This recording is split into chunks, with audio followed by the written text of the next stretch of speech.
आज मी बनवले होते दोडक्याचे टोकोज। आपली मुले जेव्हा अशा वेगळ्या पद्धतीने भाजी आवडीने खातात तेव्हा एक आईचा आनंद वेगळाच असतो।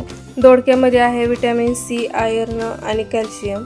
हे मुलांच्या वाढीसाठी खूप उपयुक्त आहे।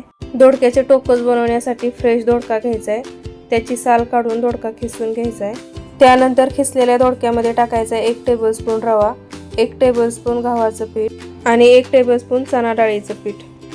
त्यानंतर त्यात टाकायचे चवीनुसार मीठ, हळद, धनेपूड आणि जिरे। मी हे टोकोज लहान मुलांसाठी बनवते त्यामुळे मी ह्याच्यात बेसिक मसालेच ॲड केलेत।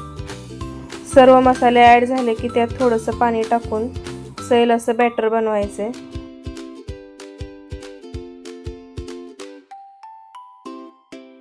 पॅन गरम झाला की त्यावरती थोडंसं तूप टाकायचे। तूप पूर्णपणे ऑप्शनल आहे। त्यानंतर आपल्या टाकोजचा बेस पॅनवरती टाकून मस्त असे गोल गोल शेप बनवून घ्यायचे। टाकोज मस्त असे भाजले की वरून कॉर्न आणि चीज टाकून फोल्ड करायचे। दोडका पचायला हलका आहे त्यामुळे 1 वर्षापुढील मुलांना योग्य आहे। दोडक्यामध्ये फायबर भरपूर असल्यामुळे बद्धकोष्ठता कमी होते। त्याचप्रमाणे उन्हाळ्यामध्ये दोडका खाल्ला तर लहान मुलांच्या शरीरातील उष्णता कमी करण्यासाठी दोडका मदत करते। दोडक्यामध्ये विटॅमिन ए असतं। हाडांच्या मजबूतीसाठी कॅल्शियम आणि मॅग्नेशियमचा उत्तम स्रोत आहे। त्यामुळे मुलांची इम्युनिटी पण वाढते। मुलं जर का भाज्या खात नसतील तर त्यांना अशा वेगळ्या पद्धतीने भाज्या खाऊ घालणं खूप गरजेचं आहे। तुम्हाला जर का रेसिपी आवडली असेल तर लाईक करा, शेअर करा आणि चॅनलला सबस्क्राईब करा।